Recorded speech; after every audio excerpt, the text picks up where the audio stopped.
Este es un tema que le llamamos GSE, los caminos del agua, y que fue pues como la intención de poner ahí en música como todas estas historias de los abuelos, ¿no? Sehuacan Mofanesagus, así Quien nos como habla es Alejandro Durán, está en el título, etnomusicólogo, los cantante Mofanes e van intérprete de instrumentos Utalia, tradicionales de viento en la Mofanes agrupación Suachune, Istaganas, Chihuachiucamisca, una banda de música Mofanes muisca Río, que, conformada Mofanes por distintos Teguelinchis, jóvenes del territorio, Mofanes se Capador, dedica a la Chacapacuanes revitalización de la Istoguipas, memoria tocan y la Capador, tradición musical de los abuelos raizales de Suba. primero pues de cómo los mofanes en invierno pues se mueven entre las montañas y llevando pues el agua hasta los ríos. Después que ellos se mueven justamente tomando fapcua, danzando, tocando el capador, tocando el chimborrio, el cupcua, el tambor.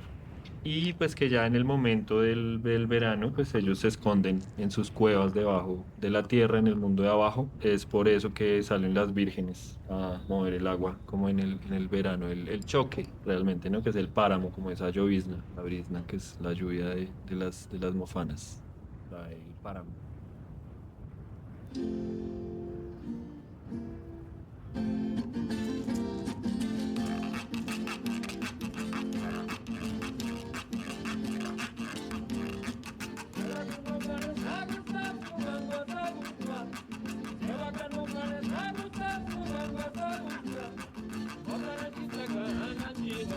Con el canto que estás escuchando, Suachune le canta a los llamados seres del agua, un antiguo grupo de entidades que, según la tradición oral raizal del territorio, son las encargadas de preservar la continuidad y movimiento de este líquido vital en toda la sabana de Bogotá.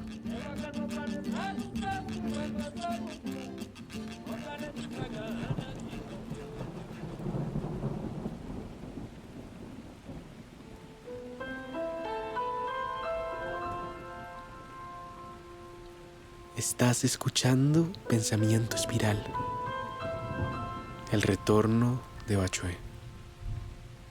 Un viaje sonoro para restaurar nuestra conexión con el agua.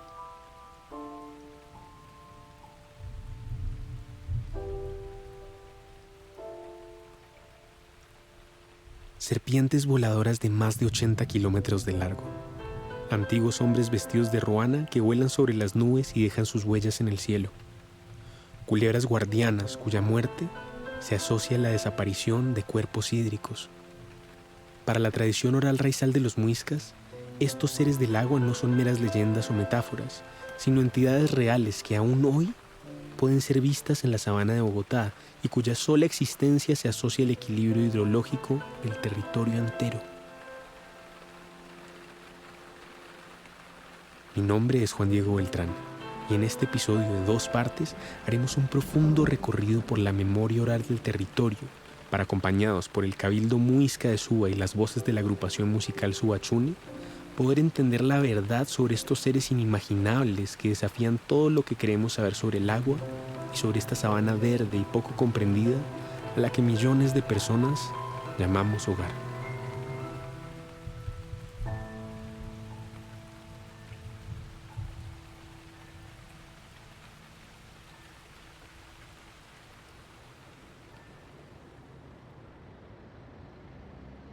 Capítulo 1. Rompiendo el silencio. Quienes hayan visitado Bogotá entenderán cuando digo que es prácticamente imposible imaginarse en ella un territorio de serpientes gigantes, cadenas de oro que surcan los cielos, o hombres fangosos que montan las crecientes de los ríos.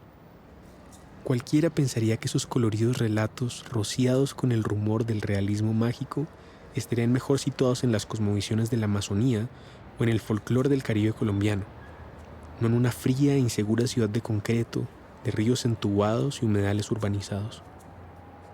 Pero como suele pasar, el encanto que atribuimos a otros lugares puede estar justo frente a nosotros si tenemos los ojos para verlo. Aunque la antropóloga María Teresa Carrillo no fue la primera persona del territorio en tener esta mirada, sí es gracias a ella que tantos otros hemos podido comenzar a escudriñar por entre el velo que sus investigaciones levantaron. Y es que en 1994, al iniciar las investigaciones para su tesis de grado, María Teresa se convirtió en pionera al recopilar, sistematizar y mapear geográficamente gran parte de la tradición oral de las llamadas comunidades raizales de la sabana de Bogotá. Una serie de familias que, a pesar de un silencio impuesto de siglos, habían mantenido en sus historias, coplas y perspectivas los saberes tradicionales y el linaje del antiguo pueblo muisca, al que la historia oficial y el Estado colombiano habían declarado extinto tras la llegada de la invasión española. En una rara entrevista del año 2020, la antropóloga bogotana rememora sobre esto. La primera vez que yo vi sobre indígenas muiscas en Suba, fue en Suba en el año 91 en medio de la Constituyente. Hasta ese momento era increíble y sorprendente que todavía existieran indígenas en Bogotá, pero además indígenas muiscas. Era algo que nos costaba a todos los antropólogos mucho como entender cómo habían podido sobrevivir. Y cuando empecé a trabajar con ellos comprendí que era completamente cierto, que existían los apellidos, que existían las familias extensas, que se conocían entre todos y que además mantenían los rasgos físicos del ser muisca. Apellidos como Yopasá, Caviativa, Mususú, Caita, Buya, Niviallo, Buyanivia, Chiguazuque y muchos otros seguían vigentes en toda la cosmogonía de lo que era Suba. De ese modo, al conversar con estas personas a lo largo de la localidad de Suba y de municipios sabaneros como Tenjo, Chía y Cota, María Teresa comenzó a encontrarse con una serie de testimonios, creencias y relatos que, al ser hilados y contrarrestados entre sí, develaban una cosmovisión muisca fragmentada pero viva, llena de sincretismos católicos, pero aún tejida en torno a las particularidades naturales de este territorio ancestral y acuático. Así, estas investigaciones la llevaron a comprender gran parte del entendimiento tradicional de los muiscas frente al agua y sus ciclos, pero también a escuchar sobre el imaginario colectivo de los seres sobrenaturales que la guardan a lo largo de la sabana. Todos estos personajes, la gente raizal de Suba les llamaba encantos, y que ese mundo era encantado. Cualquiera que se ahogara en una laguna entraría dentro del mundo encantado y se quedaría allí para siempre. Y todas las cosas tenían vida, podían tenerla las plantas, las rocas, las nubes, eran manejadas por el Moján y tenían vida y por eso se le llamaban encantos. A todo este tejido colectivo de voces y entendimientos, así como a los planos por donde discurren estas entidades de gran poder, María Teresa le llamó los caminos del agua. Mismo nombre que le daría también a su histórica tesis publicada en 1997 y con la que habría de plasmar para siempre la memoria oral del pueblo muisca, así como una parte importante de la historia olvidada de este territorio ancestral.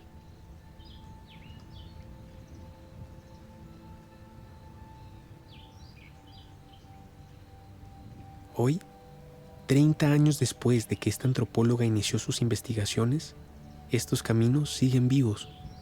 Y durante este tiempo, nuevas voces y actores se han sumado a preservar la memoria oral del territorio y a mantener la vitalidad de estos senderos que se resisten a desaparecer a pesar de la violenta guerra que nuestra ciudad le ha declarado al agua.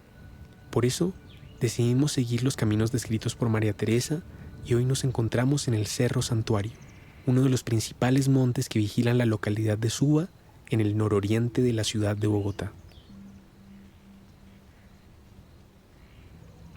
Afortunadamente, este espacio se encuentra bajo el cuidado del Cabildo Muisca de Suba que hoy nos recibe. Y es que gracias a su incansable trabajo de resistencia, mientras caminamos por los senderos de esta montaña, a nuestro alrededor aún se mecen distintos árboles nativos y el viento lleva consigo el canto de las aves que habitan aquí. Sin duda, un extraño alivio sabiendo que nos encontramos en medio de la ciudad. Al poco tiempo de llegar al cerro, sin embargo, nos damos cuenta de que por más que la comunidad ha hecho todo lo posible por proteger este sitio sagrado, esto no ha evitado que esta antigua montaña ahora se encuentre en la ruta de los aviones que despegan desde el aeropuerto El Dorado y pasan sobre nosotros en intervalos de 5 minutos.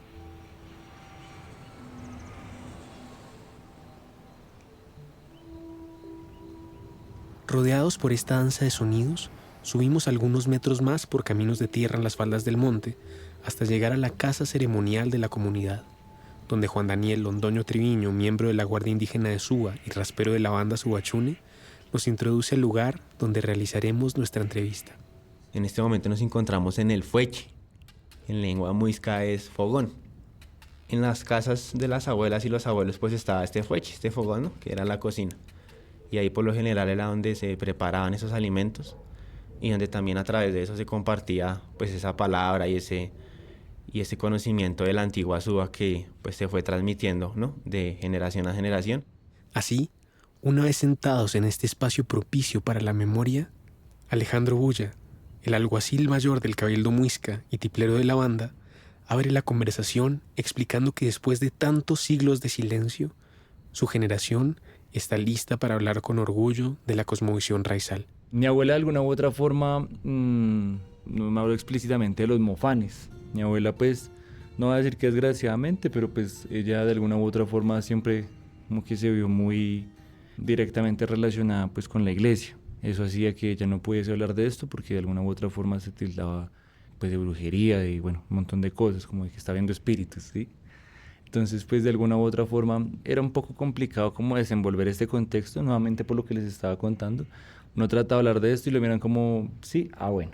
Y pues me pasó en la universidad, traté como de hablar de estos encantos de la montaña y pues eso fue también como hasta para bullying por parte del profesor. Eso pues evidentemente yo no me quedé quieto, pero pues yo cuando le conté a mi abuela dijo, sí, eso no se ponga a hablar de eso en la universidad, ¿no? Y pues estoy totalmente en contra de eso, porque creo que hay que hablar de eso. Creo que precisamente por eso estos espacios son tan importantes, pues porque pues ella sí se vio muy coactada para hablar de eso. Pues lastimosamente, pues yo no quiero como seguir como con esa... Quiero romper también ese ciclo en el que se coactó ella de hablar precisamente de estos encantos.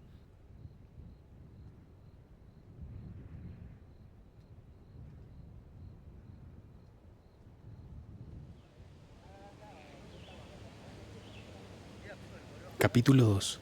Sobre los mofanes o mojanes.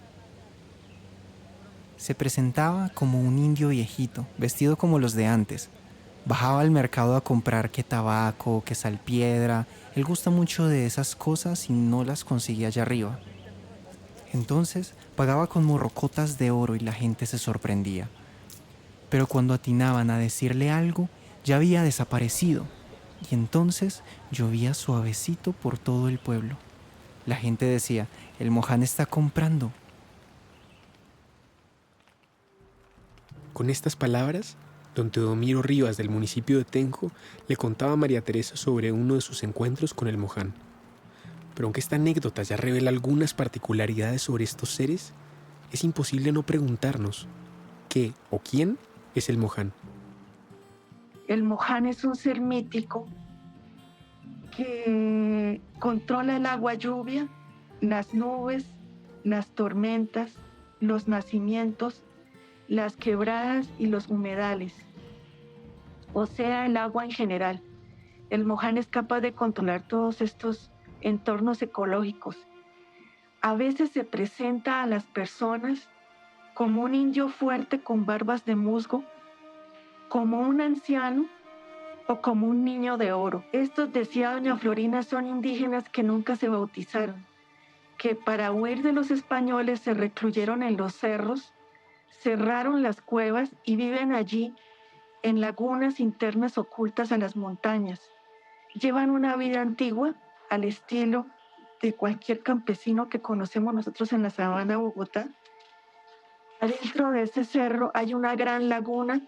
En esa laguna permanecen todos los encantos, dicen ellos, que son todos estos sembrados, ganados, burros, marranos, gallinas y pollitos de oro que el moján cuida, maneja y hace andar por todo el cerro.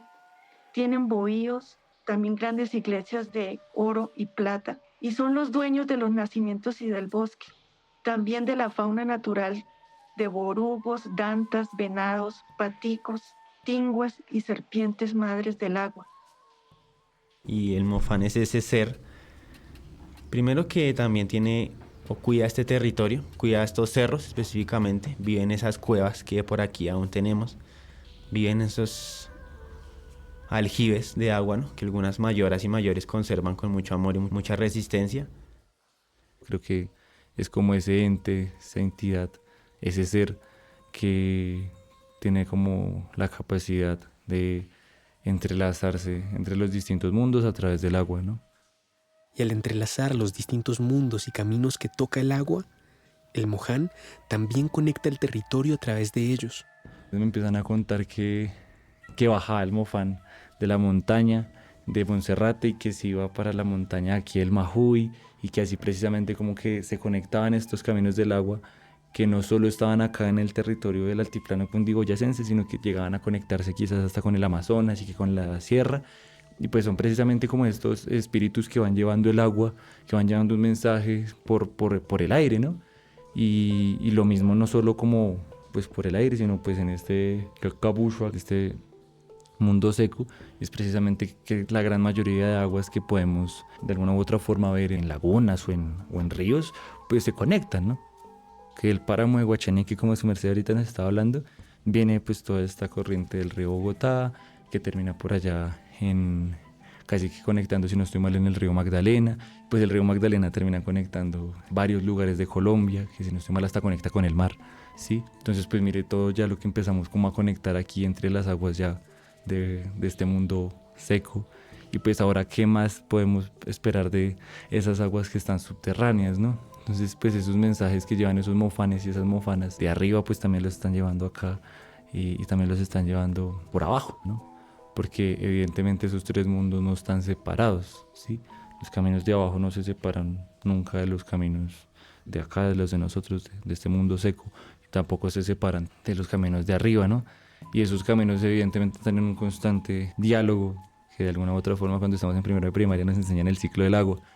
Es precisamente ese diálogo de la ley natural del agua, que los mofanes son pues de alguna u otra forma emisores y receptores de ello. Aunque más adelante hablaremos de los movimientos de los mojanes en mayor detalle, en este momento también se hace necesario mencionar que estos seres están sexuados, por lo que es posible escuchar historias de mofanas, esposas de los mofanes y encargadas de manejar las aguas del territorio durante el invierno bimodal que llega a cubrir la sabana en distintos momentos del año. Asimismo, por la presencia del sincretismo en el territorio, a estas mofanas también se les llega a mencionar como vírgenes que habitan en distintos lugares. Esta información será importante a medida que nos adentremos más a entender la forma en que las interacciones entre mofanes y mofanas mantienen el equilibrio hidrológico del territorio.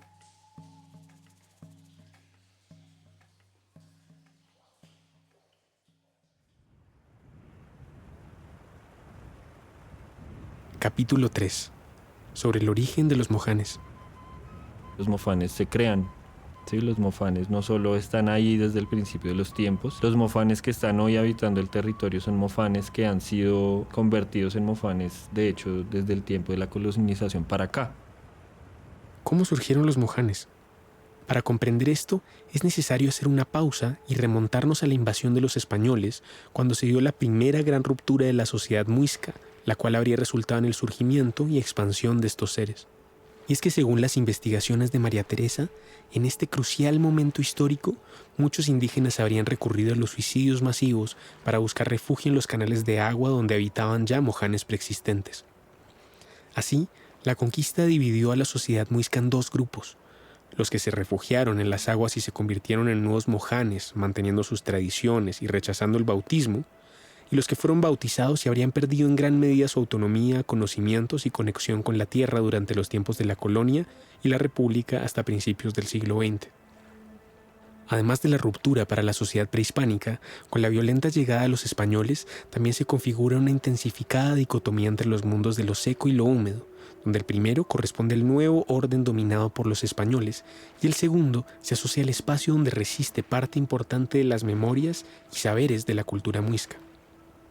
Esta mirada pone entonces al agua en el centro de una naciente guerra entre dos formas de relacionarse con el territorio y con la naturaleza, donde el originario pervive junto al agua, mientras que lo español, europeo moderno, siente la necesidad de dominarla para poder expandirse sin oposición. Con el tiempo, esta cambiante batalla se extiende para enfrentar también los movimientos naturales del agua contra las emergentes tecnologías impuestas por una modernidad criolla que busca domar y someter los comportamientos hidrológicos del territorio. Así, en muchos sentidos, esta antigua división y el rol que está jugado en la construcción de nuestra sociedad explicarían en gran medida por qué los habitantes actuales de este territorio nos hemos relacionado con el agua desde el rechazo y la violencia. De cualquier modo, lo que está claro es que entre toda esta tensión surgen y existen los mojanes. Pero esto no es lo único que se sabe sobre la creación de estas entidades. Aunque en un primer momento los indígenas muiscas estuvieron entre los primeros mojanes, de acuerdo con la tradición oral raizal, en este punto cualquiera puede volverse moján y se citan las siguientes razones para esta transformación: por ahogarse, por morir en la montaña, por ser raptado por un moján, por cometer malas obras, por acumular demasiada riqueza o por dañar el agua e ir en contra de sus movimientos. En ese sentido, se dice que una vez convertidas, estas personas entrarían en una existencia completamente diferente de la que conocemos. Yo escuché una historia también allá con mis abuelas y aquí también la he venido como escuchando con algunos mayores de la comunidad, y es que a veces tú te podías convertir en mofán, ¿no? Como que aparecía el encanto, que era por ejemplo una huaca. Entonces que a varias personas, o específicamente a algunas, se les aparecía y o tú podías beneficiarte de eso o podías quedar encantado y terminabas siendo un mofán, terminabas cuidando ciertos sitios sagrados, pero también terminabas en otro tiempo, o en otra, por decirlo así, en otro espacio, en otra realidad, en donde el tiempo pasaba de manera distinta. Esta dimensión es descrita como un espacio en el que el tiempo transcurre muy lento. Específicamente, según la tradición raizal, un día en nuestro mundo equivaldría a un año en el mundo húmedo. También se cree que este mundo está completamente invertido respecto del nuestro. E incluso hay testimonios que afirman que para ingresar en él es necesario entrar a ciertas cuevas caminando de espaldas, invirtiendo nuestros pasos para caminar en el sentido natural de este plano. En este espacio vivirían entonces todas las personas que se han convertido en estos seres atemporales. En cualquier caso, un testimonio recopilado en el año 1564 explica a la perfección la serie de sucesos que llevarían a alguien a convertirse en una de estas entidades. Concretamente, en dicho testimonio se cuenta cómo surgió el moján Juan Díaz del Salto del Tequendama, uno de los más antiguos y poderosos del territorio y que hasta el presente sigue siendo referenciado por las comunidades raizales. La historia de su creación, recuperada por Susana de Ariza en el año 1985, se narra en las siguientes palabras. Uno de los personajes que llegó al nuevo reino en los primeros años de la colonia fue Juan Díaz Jaramillo, hombre misterioso, inmensamente rico, quien recibió en encomienda dilatados territorios que iban desde la Mesa hasta Tocaima. El hombre más parecía un califa que un encomendero español. Por aquel tiempo, 1564, se preparaban en Santa Fe para la llegada del nuevo virrey, don Andrés Díaz Venero de Leiva. Juan Díaz había conocido a una joven cuyo nombre era Juana Molina, recientemente llegada de la península. Para entrar en relaciones con ella, dio una gran fiesta en honor del virrey, a la que naturalmente invitó a Juana. Al poco tiempo la hizo su esposa. Pasados unos meses viajó con ella a ultramar, pero regresó solo. Se murmuraba que cansado de ella, la había abandonado en una cueva cerca al mar, donde las aguas la habían sepultado.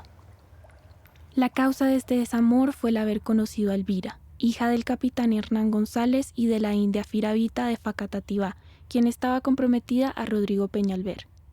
Para lograr sus ciegos fines, primero se deshizo de Juana y luego, valiéndose de endiabladas estratagemas, hizo apresar a Rodrigo, quien iba a ser ajuiciado.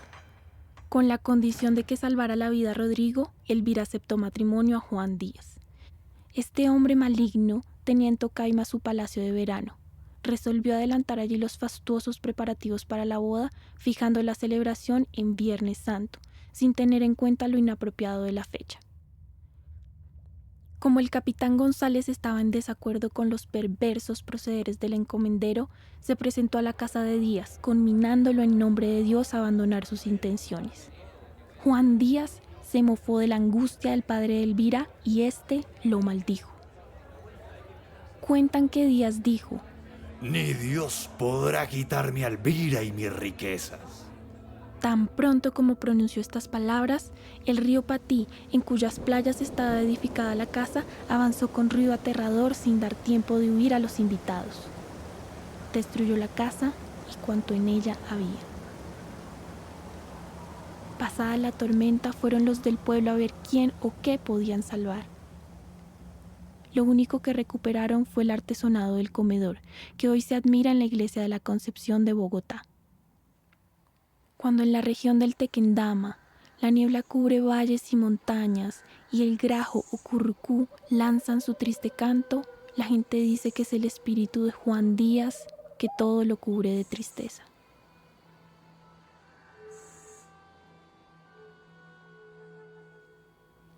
Y de acuerdo con las investigaciones de María Teresa, en la sabana todavía se escucha hablar de Juan Díaz como el Moján dueño del Salto del Tequendama, quien se sienta en sus riscos y defiende su laguna, entendida como el pozo de esta gigantesca cascada donde revienta el río Funza. Pero aunque Juan Díaz es uno de los más célebres mojanes de la sabana, no es el único. De hecho, existen tantos mojanes en el territorio que a lo largo de todos sus años de investigación, María Teresa Carrillo logró identificar una sorprendente cantidad de estas entidades.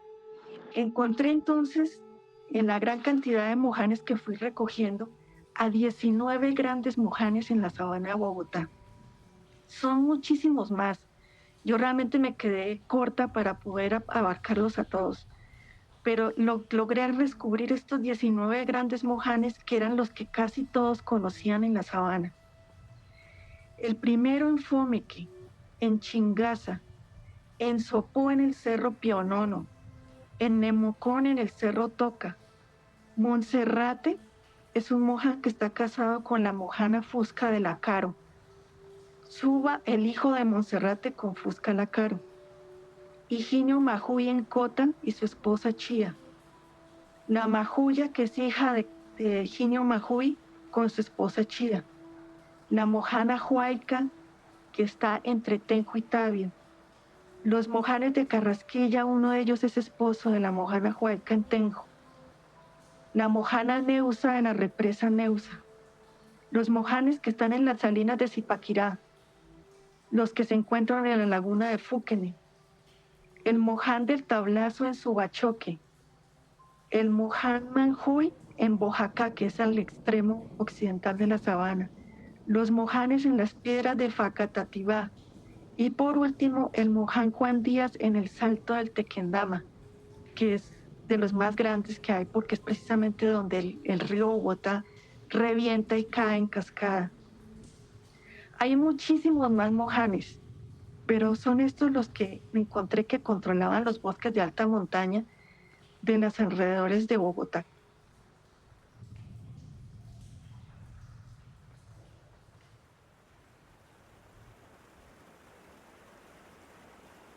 Capítulo 4.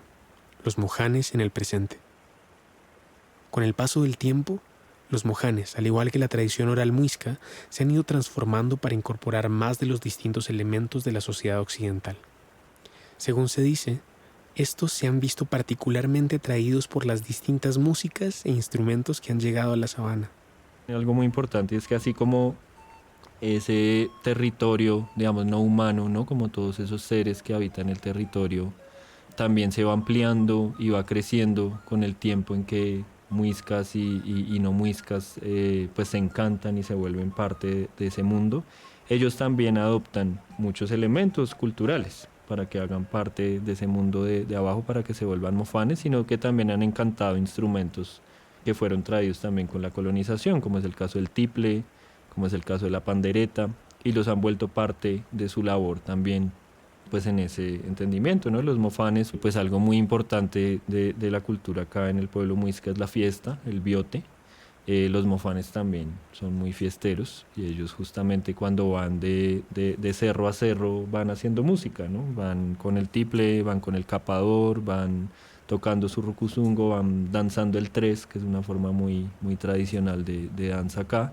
Entonces entender pues que es algo muy bonito porque es como una cosmovisión y un entendimiento del territorio que también se va transformando, que no está estático, pero que guarda todavía como ese lugar muy ancestral, pero a la vez dialogando con todo eso otro que ha llegado. Entonces yo creo que eso pues nos puede permitir entender muy bien el territorio, como con todas esas capas que tiene la historia del territorio acá, ¿no? No podemos negar que el territorio se ha transformado, pero tampoco eso quiere decir que tengamos que resignarnos a que el territorio se transforme a lo que quiere, pues como la modernidad, ¿no? Sino que se pueden encontrar pues también como unos diálogos, y creo que pues en todo ese tema de la cosmovisión raizal que le llamamos acá, como la cosmovisión de los mofanes y las mofanas, pues están, digamos, como unas oportunidades muy importantes para esto.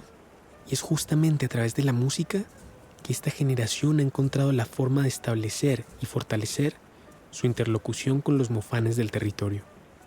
Lo que se ha venido también aprendiendo es que los mofanes también tienen su música, y que nosotros desde este ejercicio de la música propia y desde precisamente cantarle la lengua al territorio, pues hemos pedido hablarle a él. Entonces ha sido bonito porque todas estas canciones que tenemos de los mofanes, como que cuando los tocamos como que siempre empieza a llover. Estando en Suba, estando en un territorio, pues como que se nos viene el agua. El mofán nos escucha, nos siente, y pues a través de la música es que nos hemos podido conectar aún más con este bello territorio de Suba.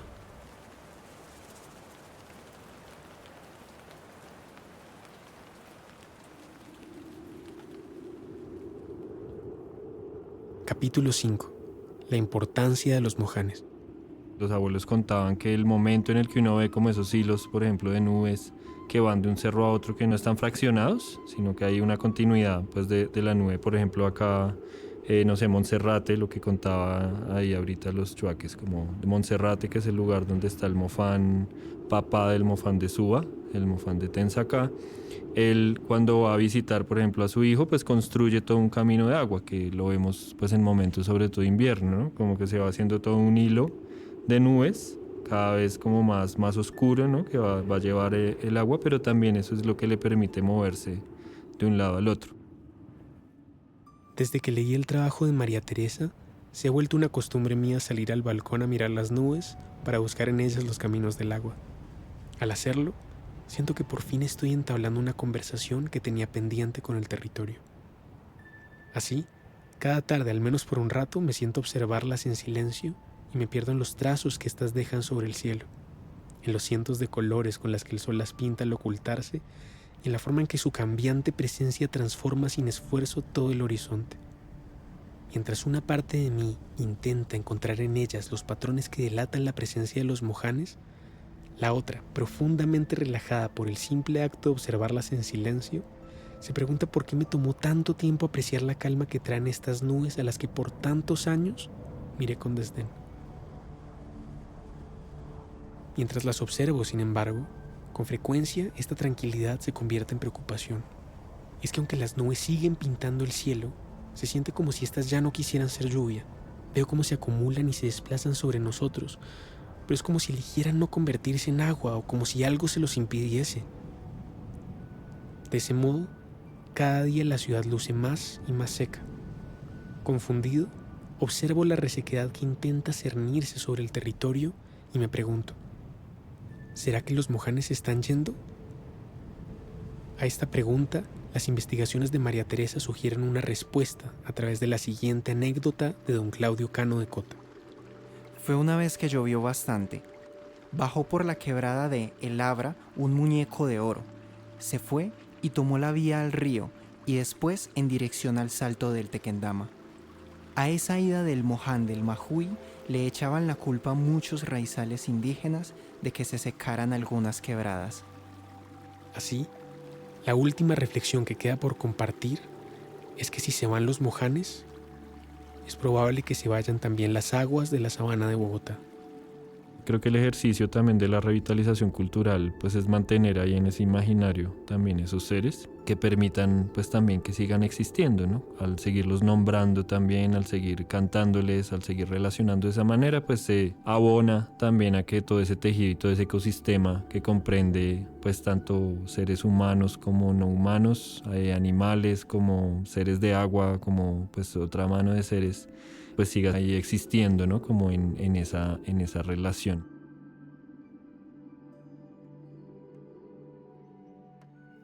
Por alguna razón, mientras escribo estas palabras y algunas suaves gotas comienzan a caer sobre mí para sacarme de mi desesperanza, Algo me dice que en estos tiempos secos que estamos viviendo, volver a recordar la existencia de estas entidades será primordial para que los mofanes vuelvan a traer consigo la bendición de la lluvia por muchas generaciones más.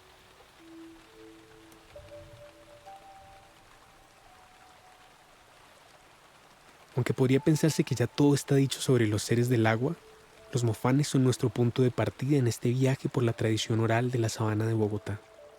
Acompáñanos entonces en la segunda parte de este episodio, donde exploraremos las historias de las serpientes madres del agua que se deslizan y vuelan por el territorio para entretejer en él sus propios destinos y memorias. Encuentra Los Caminos del Agua parte 2, disponible en todas nuestras plataformas a partir del 14 de octubre.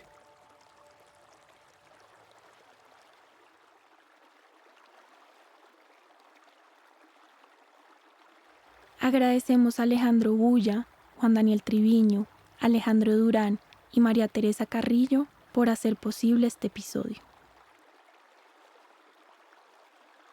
Pensamiento Espiral es producido por Juan Diego Beltrán y Angélica Daza.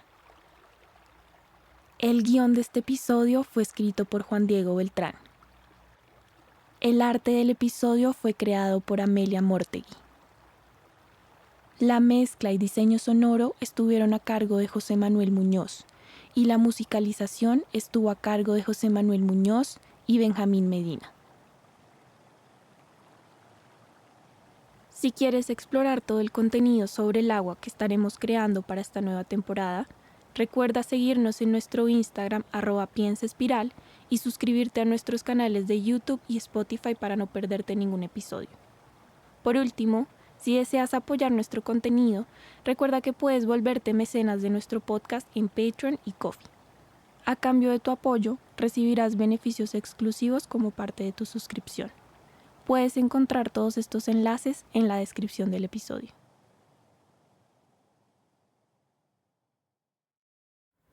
El Retorno de Bachué fue producido con apoyo del Programa Nacional de Concertación del Ministerio de las Culturas, las Artes y los Saberes de Colombia.